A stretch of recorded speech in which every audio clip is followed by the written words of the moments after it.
দর্শক, আমাদের জীবনে আবারও ফিরে আসছে রহমত, মাগফিরাত আর নাজাতের মাস মাহে রমাদান। এটি কেবল না খেয়ে থাকার মাস নয়, বরং এটি হলো নিজের আত্মাকে পবিত্র করার এবং আল্লাহর নৈকট্য লাভের মাস।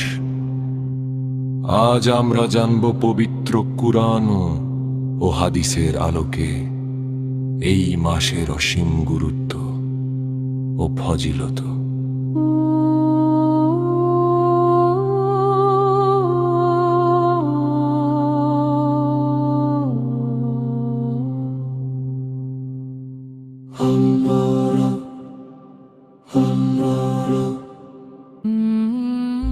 আল্লাহ সুবহানাহু ওয়া তাআলা এই মাসকে সব মাসের চেয়ে শ্রেষ্ঠত্ব দিয়েছেন, কারণ এই মাসেই মানব জাতির হিদায়াতের জন্য পবিত্র কুরআন নাজিল হয়েছে। সূরা আল বাক্কারার 185 নম্বর আয়াতে আল্লাহ বলেন, রমজান মাসই হলো সেই মাস যাতে নাজিল করা হয়েছে কুরআন, যা মানুষের জন্য হেদায়েত এবং সত্য মিথ্যার মধ্যে পার্থক্যকারী। তাই এই মাস হলো কুরআনের সাথে সম্পর্ক মজবুত করার শ্রেষ্ঠ সময়।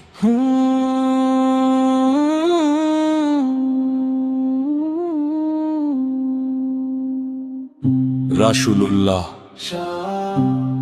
এই মাসের ফজিলত বর্ণনা করতে গিয়ে বলেছেন, যখন রমজান মাস আসে তখন জান্নাতের দরজাগুলো খুলে দেওয়া হয় এবং জাহান্নামের দরজাগুলো বন্ধ করে দেওয়া হয়।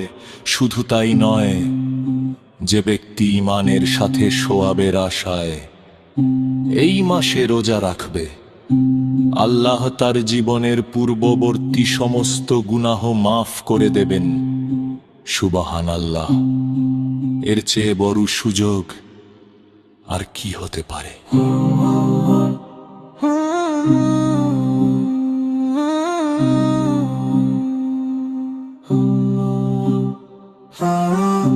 আল্লাহ তাআলা হাদিসে কুদসিতে ঘোষণা করেছেন, রোজা আমারই জন্য এবং আমি নিজেই এর প্রতিদান দেব।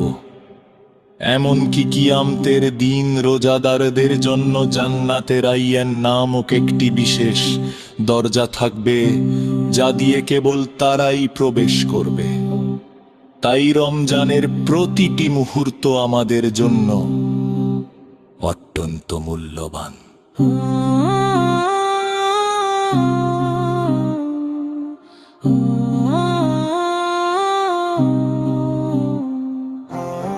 আসুন আমরা এই রমজানকে অবহেলায় না কাটিয়ে বেশি বেশি ইবাদত, জিকির এবং কুরআন তিলাওয়াতের মাধ্যমে আল্লাহর প্রিয় বান্দা হওয়ার চেষ্টা করি।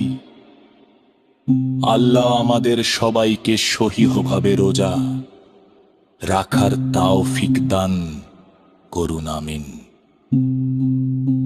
ভিডিওটি শেয়ার করে অন্য ভাইদের সচেতন করুন। জাযাকাল্লাহ খায়ের।